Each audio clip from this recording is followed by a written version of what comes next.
Related videos دیکھنے کے لیے ہمارے اس چینل ڈاکٹر مولانا حکیم پیر شفیق الرحمان کو سبسکرائب کریں اور ساتھ میں لگے بیل آئیکن کو بھی پریس کر دیں تاکہ آپ ہماری آنے والی ویڈیو سے باخبر رہ سکیں۔ السلام علیکم ورحمۃ اللہ وبرکاتہ۔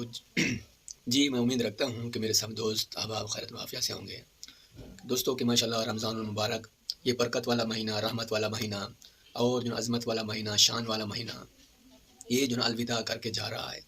دوستوں کہ جتنا ہو سکے اس میں یہ نیکیوں کا سیزن کا مہینہ ہے، اس لیے سب میں اپنے دوست احبابوں کو، سب مسلمانوں کو یہ گزارش کرتا ہوں کہ رمضان پاک کے جتنے ادب اور احترام ہیں سب کو پورے کریں، پوری باتیں کریں۔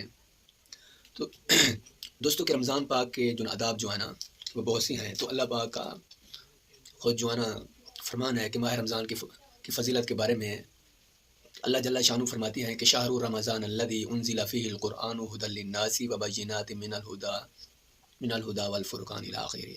اور سرکار دو عالم صلی اللہ علیہ وسلم کا پاک ارشاد ہے کہ حضرت ابو ہریرہ رضی اللہ تعالیٰ عنہ سے روایت ہے کہ سرکار دو عالم صلی اللہ علیہ وسلم نے فرمایا کہ جب رمضان پاک کا مہینہ آتا ہے، داخل ہوتا ہے تو آسمان کے دروازے اللہ جل شانہ آسمان کے دروازے کھول دیتی ہیں، اور ایک روایت میں یہ بھی ہے کہ جنت کے دروازے کھول جاتی ہیں، تو ایک روایت میں ہے کہ رحمت کے دروازے کھول جاتی ہیں اور جہنم کے دروازے بند ہو جاتی ہیں۔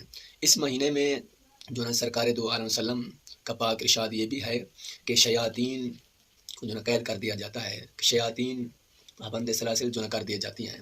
اس لیے کہ میں امید رکھتا ہوں کہ میرے سب دوست احباب کہ رمضان پاک کے پورے روزے بھی رکھ رہے ہوں گے، باتیں بھی پورے کر رہے ہوں گے۔ الوداع کر کے رمضان پاک تیزی سے اللہ پاک کا مہمان جا رہا ہے۔ دعا کرتا ہوں کہ اللہ پاک سب مسلمانوں کی سب باتیں اپنی بارگاہ